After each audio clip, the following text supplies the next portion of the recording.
दोस्तों, कल women reservation bill pass नहीं हो पाया और ये सरकार के लिए बहुत बड़ी शर्मिंदगी की बात है।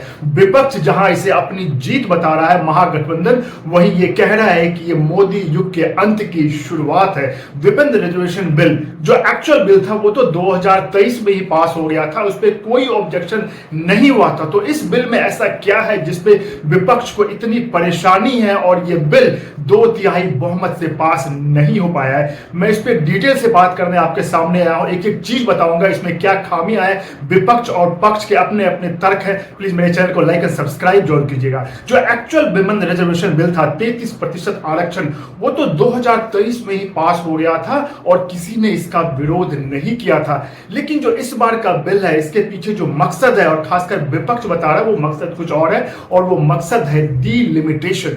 डीलिमिटेशन का मतलब कि लोकसभा की जो मौजूदा सीट है उसको बढ़ाना, बढ़ी हुई सीट पे हम विमेन को आरक्षण देंगे, ये इसका तर्क है। और विपक्ष को इससे परेशानी ये है कि जब डीलिमिटेशन होगा, जो लोकसभा की सीटें बढ़ेगी 850, उससे बीजेपी को फायदा होगा। क्यों? क्योंकि जो डीलिमिटेशन होगा वो पॉपुलेशन के आधार पे किया जाएगा। पॉपुलेशन का मतलब ये है कि जिस राज्य में जितनी पॉपुलेशन है और उसका सबसे ज्यादा फायदा बीजेपी को होगा, क्योंकि जो हिंदी भाषित राज्य है, जो हिंदी प्रदेश है, बिहार, राजस्थान, मध्य प्रदेश, उत्तर प्रदेश में सबसे ज्यादा पॉपुलेशन है और यहाँ पे बीजेपी का वर्चस्व, यहाँ पे बीजेपी को वोट मिलता है। तो विपक्ष को यह है कि ये विमेन रिजर्वेशन के आड़ में सरकार का जो मकसद है कुछ और है। वो चाहती है कि 2019 का जो लोकसभा चुनाव हो उसको वो सिक्योर करना चाहती है, और ये जो बढ़ी हुई सीटें हैं इससे बीजेपी और जो एनडीए है वो उसको फायदा होगा और विपक्ष को इससे कोई लाभ नहीं मिलेगा। साउथ के प्रदेश जहां पे कि उन्होंने ऑलरेडी जनसंख्या को कंट्रोल कर लिया है, वहां पे उतनी सीटें, क्योंकि वहां पे पॉपुलेशन कम है तो वहां पे उतनी सीटें नहीं बढ़ेगी।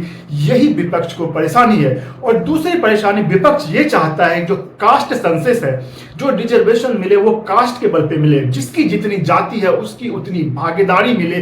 पहले ये सुनिश्चित करें, उसके बाद गवर्नमेंट इस बिल को लाए और उसका हम साथ देंगे। तो विपक्ष की ये सब परेशानी है। लेकिन इस बीच क्या ये सरकार को पता नहीं था कि हमारे पास नंबर नहीं है? क्या उन्होंने विपक्ष को कॉन्फिडेंस में नहीं लिया? ये तो पहले से ही पता था कि इस मौजूदा सरकार के पास लोकसभा में उतने नंबर नहीं है। आपके पास 293 सांसद हैं, आप 5-6 जो सांसद हैं उसके वोट और आप ले सकते हो, तो कुल मिला के 298 वोट सरकार के पक्ष में आए। लेकिन इस बिल को कोई भी अगर संविधान संशोधन करना होता है तो उसके लिए आपको 2/3 बहुमत की जरूरत होती है। मतलब इस बिल को पास करने के लिए आपको 326 जो मत है उसकी जरूरत थी और उसके मुकाबले आपको 298 मिले।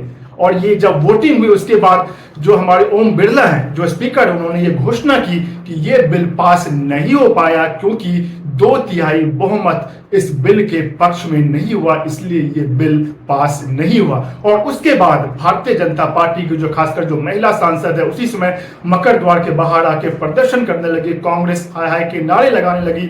जहां बीजेपी इसे पूरे देश भर में एक मुद्दा बनाने जा रही है। हो सकता है वो बंगाल चुनाव में यह मुद्दा बनाए महिलाओं के बीच में कि हमने आपके लिए बिल लाया, लेकिन जो विपक्ष है खासकर कांग्रेस ने इसका विरोध किया। वहीं कांग्रेस और जो विपक्षी पार्टियां उसके अपने तर्क है। उनका तर्क है कि एक्चुअल रिजर्वेशन बिल तो ऑलरेडी पास हो चुका है, फिर ये सरकार सीट क्यों बढ़ाना चाह रही है? मौजूदा जो सीट है लोकसभा उसमें ही 33% आरक्षण सरकार क्यों नहीं दे रही है? लेकिन कुल मिलाकर सरकार के लिए ये बहुत बड़ी एक शर्मिंदगी की बात रही कि सरकार और खासकर मोदी सरकार, जिसका कि 56 इंच का सीना जैसे ऐसे बात करते हैं, वो इस बिल को पास नहीं करा पाई। विपक्ष के लिए बहुत बड़ा जश्न का मौका है, जैसा कि वो मान रहे हैं। वहीं सत्ता पक्ष के पास इसे अब सड़क पे उतरने का एक मौका है। वो सड़क पे उतर के लोगों को, खासकर महिलाओं को बताएंगे कि हमने आपके लिए बिल लाया, पर जो विपक्ष है उन्होंने उसे पास नहीं होने दिया। जो मेरा चैनल देख रहे हैं प्लीज लाइक एंड सब्सक्राइब जरूर कीजिएगा। जय हिंद।